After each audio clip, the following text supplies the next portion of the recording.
Hi, it's Wayne from howtofish.com.au. Today I'm fishing a stocked trout lake. Now the first rig I'm going to use is a little bit different. Okay, I'm going to use a float, but I'm also going to use a lure. So all I'm doing is using this float to give me an indication of what happens when a fish takes my bait. So all I've got a float set up here. I've got some split shot down here so that just enough to keep the float down to about there. So I see this orange tip here. And then at the bottom, I've got a curly tail soft plastic lure. If this doesn't work, I'll also use another type of, probably a soft plastic swim bait.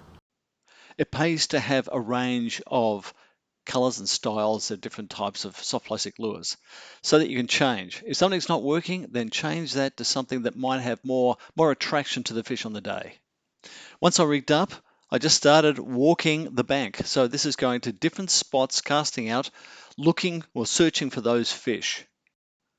As I cast out, all I did is change my retrieve. So as I'm winding in, sometimes I'm letting it pause, sometimes I'm jigging the tip of the rod to give it some action, sometimes I'm moving the rod from side to side, just so that bait flutters in the water and looks enticing to fish.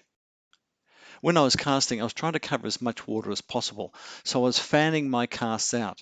I'd do one to the right, reel in. If I wasn't getting anything there, I'd cast out again, slightly to the left of that, and then slightly to the left of that, and so on, until I felt I'd covered most of the water directly in front of me before I moved position. One really important thing was to cast to structure. So here I've got reeds to my right.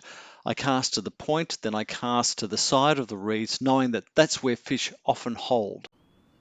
Moving around the bank, I was casting to anything that looked like it might hold fish.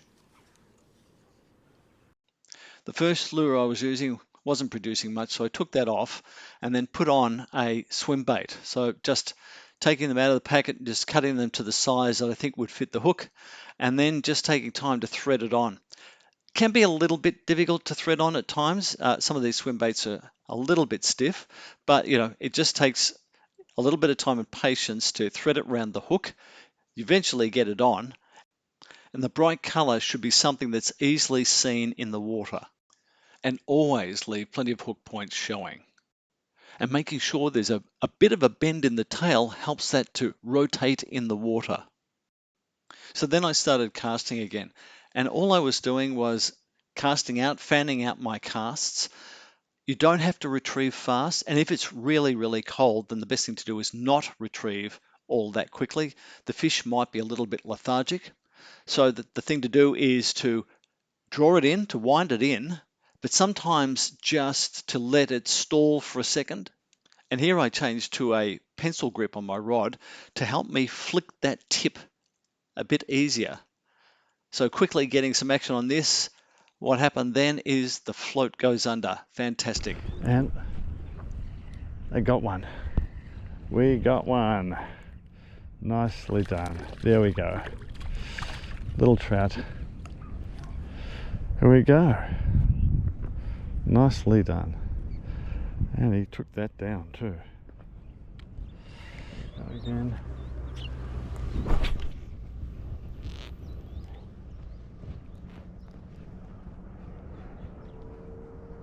Whoops. Yes, got one. Got him. Oh, that's great to watch.